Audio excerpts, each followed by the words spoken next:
অনেকেই কিন্তু দেখা যাচ্ছে 15% ঘাসে যদি সারা ষাঁড় গরু পালে যারা তারা কিন্তু 10-12টা গরু রিল্যাক্সে পালতেছে 15% ঘাসে। আর আমি 30% ঘাস লাগাই 4টা গাভী গরু পালতে পারতেছি না। ওদের হচ্ছে আপনার দানাদার খাবার খাওয়ায় পর্যাপ্ত পরিমাণে, পাশাপাশি খড়। আমার কিন্তু খড়ও নাই, দানাদারের মধ্যে শুধুমাত্র ভুসি খাওয়াই, যে এক গরুতে 10% ঘাসের প্রয়োজন যদি পর্যাপ্ত পরিমাণ, এবং সেটা হচ্ছে আপনার শুধুমাত্র যদি আপনার ঘাস নির্ভর হয়ে যায়। ঘাস খেতে পাশাপাশি এইটা যেহেতু করছি, দেখা যাচ্ছে পেঁপে গাছ সব মিলে দেখা যাচ্ছে যদি 6,000 টাকার মতো আসে। আমি এইখানে এই 15% জমি, এটা আপনার হচ্ছে 9,000 টাকার মতো ভাড়া বছরে। তো আমি যদি এইখান থেকে 5-6,000 টাকা আমি সেভ করতে পারি। আসসালামু আলাইকুম, সবাইকে স্বাগত নিবিড় কৃষি চ্যানেলের নতুন আরও একটা ভিডিওতে। তো আজকে ছোট্ট একটা ভিডিও ঘাস নিয়ে আসলে, যারা আমার চ্যানেলের নিয়মিত ভিউয়ার্স তাদের জন্য এই ভিডিওটা। এবং কম বেশি সবাই জানান যে আমার 4টা গরু আছে, এবং আমার যে ঘাসের পরিমাণ 2টা ক্ষেত, একটা ক্ষেত আমি আসছি আর একটা ক্ষেত আপনারা স্ক্রিনে দেখতে পাচ্ছেন। তো 2 ক্ষেত মিলে হচ্ছে আমার 30% ঘাস, এবং গরু আছে 4টা। নর্মালি কিন্তু 4টা গরুর জন্য 30% ঘাস কিন্তু বিশাল ব্যাপার, কিন্তু আমি ঘাসের হিসাবটা মিলাইতে পারতেছি না ঠিক কী কারণে। এবং আসলে আপনারা যদি গরু পালতে চাইতেছেন, শুরু করবেন ভাবতেছেন, গরু পালা শুরু করার আগে কিন্তু আপনার ঘাসের ব্যবস্থা ঠিকঠাক করতে হবে। কারণ যে গরু পালেন, ষাঁড় গরু পালেন বা গাভী গরু পালেন, আপনার ঘাস কিন্তু মাস্ট অবশ্যই লাগবে। তো আমি 4টা গরুর জন্য 30% ঘাস লাগাইছি, তারপরেও কেন আমার ঘাসের শর্ট পড়তেছে সেটা একটু খোঁজ করার চেষ্টা করব ঠিক কী কারণে। এবং এই যে শর্ট পড়ার কারণে এখন হচ্ছে কিন্তু আপনার ঘাসের সিজন, তো এখন যদি ঘাসের শর্ট পড়ে তো অন্যান্য সময় কী হবে সেটা বুঝতেই পারতেছেন। তো আমি কিন্তু ঘাসে হচ্ছে না বিদায় আলাদা এক জায়গা থেকে আমার কাকার থেকে কিছু ঘাস কিনছি, সেটাও দেখানোর চেষ্টা করব, এবং কতটুকু ঘাস কত টাকায় কিনলাম। তো আসলে এই মুহূর্তে কিন্তু আমার ঘাস কেনার কথা না, কিন্তু তারপরেও আমার ঘাস কেনা লাগতেছে ঠিক কী কারণে।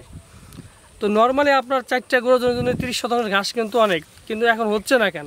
এখানে আমার একটা ফল ছিল, সে ফলটা হচ্ছে বেশ কিছুদিন আগে সুবিধা বা খরা যেটা বলে গ্রামের ভাষায়। তো ওই সময় হচ্ছে আমি বৃষ্টির আশা ছিলাম, যেহেতু আপনার এখন বৃষ্টির সিজন, তো ভাবছি যে বৃষ্টি আসলে সার দিলে গাছটা ঠিকঠাক হবে। কিন্তু আমি বৃষ্টির আশায় থাকতে থাকতে 10-12 দিন আপনার খরা গেছে। তো গাছে যদি আপনি ঠিক টাইমে সেচ না দেন, তাহলে আপনার কিন্তু গাছ ঠিকঠাক মতো গ্রোথটা ঠিক হবে না। এখন বৃষ্টির আশায় থাকলে দেখা যাচ্ছে সবসময় তো আপনার টাইম মতো বৃষ্টি পাবেন না। ঠিক এই কারণে আমার এই ঘাসের শর্টটা পড়ছে। এবং আরও একটা চিন্তা আমরা করে দেখলাম, আমি যদি পর্যাপ্ত পরিমাণে কাঁচা ঘাস, যেহেতু আমি গাভী পালি আর গাভী গরুর ক্ষেত্রে কিন্তু আপনার পর্যাপ্ত পরিমাণে কাঁচা ঘাসের প্রয়োজন। তো 3টা গরুর জন্য 4টা গরুর জন্য 30% ঘাস। তো আমার মনে হচ্ছে যে এটা ভুল ছিল, যে আমার ঘাস আরও বাড়াইতে হবে। কারণ পর্যাপ্ত পরিমাণ ঘাস যদি সাপ্লাই দিতে যাই তো সম্ভব না আসলে। আমার 4টা গরুর জন্য আমি প্রতিদিন যদি আপনার 2 বোঝা করে ঘাস নেওয়া হয়, আমার মাথার বোঝা, তো নর্মালি 8 বোঝা ঘাসের প্রয়োজন। তো 8 বোঝা ঘাস প্রতিদিন কাটার পরে 30% ঘাস কাটার পর আবার সেই ঘাসটা পর্যাপ্ত প্রাপ্তবয়স্ক হইতে কিন্তু আপনার সময় লাগে। মিনিমাম আপনার ঘাস বড় হইতে বা পর্যাপ্ত পরিমাণে হইতে 40 থেকে 45 দিন সময় লাগে। তো এই টাইমের মধ্যে আসলে আমি এখন দেখতে পাচ্ছি যে হচ্ছে না। তো এখন যেহেতু ঘাসের জমি নেওয়ার সিজন না, সামনে আবার, তো ভাবতেছি যে সামনে নতুন করে কিছু জমি নিব, তো এখানে ঘাস লাগাবো। তো ঘাসের অবস্থাটা আপনারা একটু দেখাই। তো দর্শক, এই ঘাসটা এখন বর্তমান যে অবস্থায় আছে আমার মাজা অবধি আছে। তো এখন যদি আমি এই ঘাসটা কাইটে খাওয়াই, তো তাও মাজা অবধি আছে। প্রথম যেদিকে কাটছিলাম ওই দিকে আছে, এরপরে যেদিকে আছে ওইদিকে আরও ছোট ঘাস। তো এই ঘাস যদি আমি কাইটে যেহেতু খাওয়াইতে যাই, তো দেখা যাচ্ছে নর্মালি যদি আমার এই 15% ঘাস 20 দিন যায়, তো এই ঘাস যাবে দেখা 10 থেকে 12 দিন, অর্থাৎ আমার প্রজেক্টে কিন্তু লস। তো এই জন্যই আসলে আমার ঘাসটা কেনা হয়েছে। কতটুকু ঘাস কিনছি সেটা করলাম, দেখাবো আপনাদের ভিডিও লাস্টে যায় আমি ওইখান থেকে ঘাস কাটবো এবং কতটুকু কিনলাম, কত টাকায় কিনলাম। আসলে এটা আমার হিসাব গরমিলের কারণেই আমরা এই গড়সাটা যাইতেছে। তো আপনারা যারা গাভী পালবেন, যদি শতভাগ ঘাস নির্ভর হয়ে থাকেন, তো কয়টা গরুর জন্য কতটুকু ঘাসের প্রয়োজন সেটা কিন্তু আজকে এই ভিডিওর মাধ্যমে একটু ক্লিয়ার করার চেষ্টা করবো ইনশাল্লাহ। যদি গাভী গরু পালেন আপনারা, আমি যাদের খামারে গেছি অনেকেই কিন্তু দেখা যাচ্ছে 15% ঘাসে যদি সারা ষাঁড় গরু পালে যারা, তারা কিন্তু 10-12টা গরু রিল্যাক্সে পালতেছে 15% ঘাসে। আর আমি 30% ঘাস লাগাই 4টা গাভী গরু পালতে পারতেছি না। ওদের হচ্ছে আপনার দানাদার খাবার খাওয়ায় পর্যাপ্ত পরিমাণে, পাশাপাশি খড়। আমার কিন্তু খড়ও নাই, দানাদারের মধ্যে শুধুমাত্র ভুসি খাওয়াই, যে কারণে আমার কিন্তু শুধুমাত্র ঘাস নির্ভর। এই জন্য আমার ঘাসটা বিশেষ করে গাভী গরু পাললে কিন্তু আপনার পর্যাপ্ত পরিমাণে কাঁচা ঘাস সরবরাহ করতে হবে, কারণ দুধ হচ্ছে ঘাস নির্ভর। দানাদার ভুসি তো খাওয়াইতেই হবে, অন্যান্য খাবার খাওয়াইতে হবে, কিন্তু ঘাস না হলে হবে না আসলে। তাহলে আপনি চিন্তা করেন, যদি আপনি ষাঁড় গরু পালেন 15% ঘাস হলেও কিন্তু আপনি 6, 7, 8, 10টা গরু রিল্যাক্সে খাওয়াইতে পারবেন। আর যদি গাভী গরু পালতে যান তো 4টা গরু যদি হয় মিনিমাম 40% ঘাসের প্রয়োজন, যেটা আমার এই 2-3 বছর লাইফে বা যতটুকু অভিজ্ঞতা হয়েছে সেখান থেকে আমি বুঝলাম আসলে।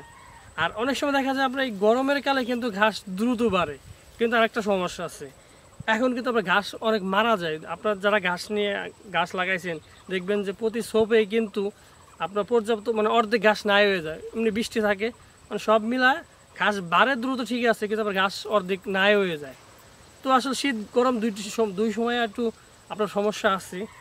আর সবশেষ যেটা বুঝলাম যে আপনার গাভী গরু পাললে দেখা যাচ্ছে এক গরু মানে এক গরুতে 10% ঘাসের প্রয়োজন যদি পর্যাপ্ত পরিমাণ, এবং সেটা হচ্ছে আপনার শুধুমাত্র যদি আপনি ঘাস নির্ভর হয়ে থাকেন। যদি পাশাপাশি খড় খাওয়ান, অন্যান্য দানাদার খাবার একটু বেশি পরিমাণে খাওয়ান, তাহলে দেখা যাচ্ছে আপনি কম হলেও চলবে। কিন্তু আমার মতন যদি, যেহেতু আমার অন্যান্য খাবার মানে কিনে খাওয়ার মতন সামর্থ্য নাই, খ্যার আপনার বর্তমান দেখা যাচ্ছে 1000 টাকা সহ, তো প্রতিদিন 20 খ্যার খাওয়ালে 200 টাকা অধিক চলে যাচ্ছে, যেটা আমার পক্ষে অসম্ভব। এজন্য আমি ঘাসটা একটু বেশি পরিমাণে লাগাইছি। তারপর 30% ঘাস 4টা গরু এখনও হচ্ছে না, যে জন্য আসলে চিন্তা করছি সামনেবার আরও 10% মতো বা 15% মতো ঘাস বাড়াবো, যেহেতু গরু বাড়তে থাকবে ইনশাআল্লাহ। তো এই হচ্ছে অবস্থা। তাহলে কয়টা গরুতে আপনার কতটুকু ঘাসের প্রয়োজন আপনি কিন্তু মোটামুটি একটা ধারণা মানে পায়ে গেলেন। আসলে আগে যেখানে দাঁড়াইছিলাম ওইদিকে কিন্তু আপনার এই অবধি ঘাস ছিল, তো এই দিকে কিন্তু দেখা যাচ্ছে হাঁটু পর্যন্ত ঘাস আছে। তো এটার জন্যই আসলে আমি ঘাসের হিসাবটা মিলাইতে পারতেছি না। তো এদিকে আরও ছোটো, যে জন্যে আমাকে বাধ্য হয়ে এখন মানে ঘাসের হিসাবটা না মিলার কারণে আমাকে বাধ্য হয়ে ঘাসটা কিনতে হলো। তো চলেন ওইখানে যাই, কতটুকু ঘাস কতটুকু কিনলাম সেটা দেখানোর চেষ্টা করি। আরেকটা বিষয় এখানে আমি আরেকটা জিনিস দেখাই, আমি কিন্তু কিছু সবজি চাষ করছি, 5টা পেঁপে গাছ লাগাইছি এবং খাওয়ার জন্য ওই পাশে কিছু আখ লাগাইছিলাম। এখান থেকে কিন্তু আমি একটা বেনিফিট পাচ্ছি, সেটা কীভাবে একটু দেখাই। তো দর্শক, পেঁপে গাছ 5টা পেঁপে গাছ আমি লাগাইছিলাম, আপনার হচ্ছে 30 টাকা পিস নিয়েছিল, 150 টাকা। তো আমি অলরেডি কিন্তু এইসব পেঁপে গাছ নিজেরা খাচ্ছি এবং আপনার 500 টাকার মতো পেঁপে বিক্রি করে দিছি, একদম ঘাস খেতের কিন্তু কিনার দিয়ে, যেখানে আপনার ঘাস না লাগানো হয় না। তো এটাও কিন্তু যেহেতু আমি মানুষের জমি ভাড়া নিয়ে আসলে গাছ লাগাই, তো এখান থেকে কিন্তু আমি একটা সেভ পাই। যদি আপনার ঘাস লাগান, শুধুমাত্র ঘাস না লাগায় পাশাপাশি দেখা যাচ্ছে আপনার এইগুলো করতে পারেন, দেখা 10টা পেঁপে গাছ লাগালে আপনার 3-4 হাজার টাকা কিন্তু নর্মালি আপনি ওইখান থেকে সেভ করতে পারেন। আর আখের যে বিষয়টা সেটাও একটু দেখাই। এই হচ্ছে আখ, শখ করে আমি প্রথমবার আপনার 3 সোপ বা 3টা কুশি লাগানো হয়েছিল। তো 3টা সোপ থেকে এখন এখানে প্রায় 60 সোপের মতন কুশির আছে বা আখ আছে, আমাদের এলাকায় কুশিরে বলে। তো খাওয়ার জন্য মূলত লাগানো, কিন্তু এখন যে পরিমাণ হয়েছে আমি কিন্তু এটা আমি একা খেয়ে শেষ করতে পারবো না, যে জন্য আমি এখানে বিক্রি করার সিদ্ধান্ত নিয়েছি।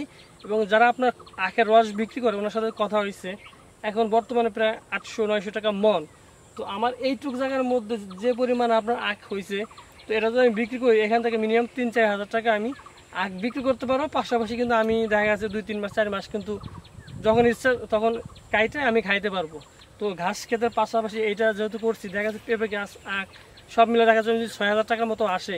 আমি এইখানে এই 15% জমি, এটা আপনার হচ্ছে 9,000 টাকার মতো ভাড়া বছরে।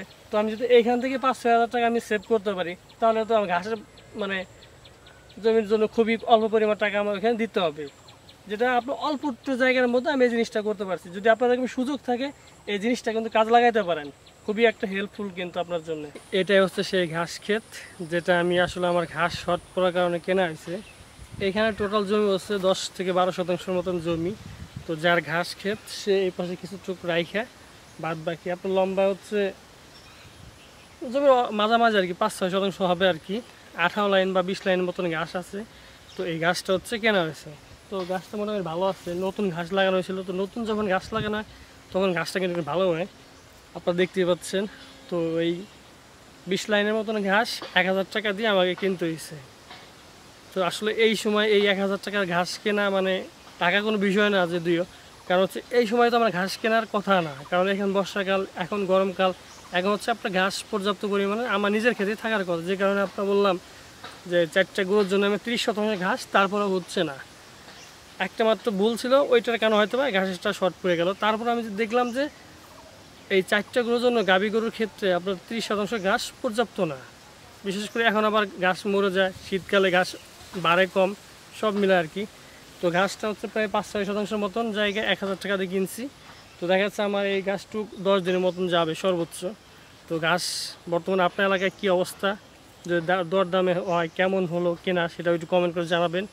আর ঘাস নিয়ে যারা আছেন তাদের উদ্দেশ্যে বলবো, বা গরু পালবেন বা পালার চিন্তা ভাবনা করতেছেন তাদের উদ্দেশ্যে বলবো, যদি আপনার ষাঁড় গরু হয় তো ষাঁড় গরু আপনার যেহেতু দানাদার খাবার পর্যাপ্ত পরিমাণ লাগে সেক্ষেত্রে ঘাস কম হলেও সমস্যা নেই। কিন্তু আপনি যদি গাভী গরু পালেন সেক্ষেত্রে দেখা যাচ্ছে আবার মানে প্রাপ্তবয়স্ক যদি গাভী গরু হয় 10% ঘাস আপনার দরকার। মানে যদিও যদি 22,000 তখন তো আপনি বিক্রি করে দিতে পারবেন, যদি শর্ট তখন কী করবেন আপনি আসলে। এই জন্যে আমার একটা ভুলের কারণে এই মানে 4টা গরু দিন আসলে ঘাসে হিসাব মিলাইতে পারতেছিলাম না, যেটা আমি আসলে এখন বুঝতে পারলাম যে 4টা গরু দিনে 40% ঘাসের প্রয়োজন। তো এখন এক বোঝা ঘাস কাটবো, তারপর বাইরে যাব। তো ভিডিওটা কেমন লাগলো কমেন্ট করে অবশ্যই জানাবেন, এবং আশা করি এই ভিডিওর মাধ্যমে যাদের ঘাস নিয়ে মানে কোন জিজ্ঞাসা থাকলে তারা হয়তো বা এই ঘাসের মানে এই ভিডিওর মাধ্যমে বিষয়টা আপনাদের ক্লিয়ার হবে। তো এখানে শেষ করলাম, কেমন লাগলো কমেন্ট করে অবশ্যই জানাবেন। আর হ্যাঁ, আমার চ্যানেলটা সাবস্ক্রাইব করুন। সবাই ভালো থাকবেন, আসসালামু আলাইকুম।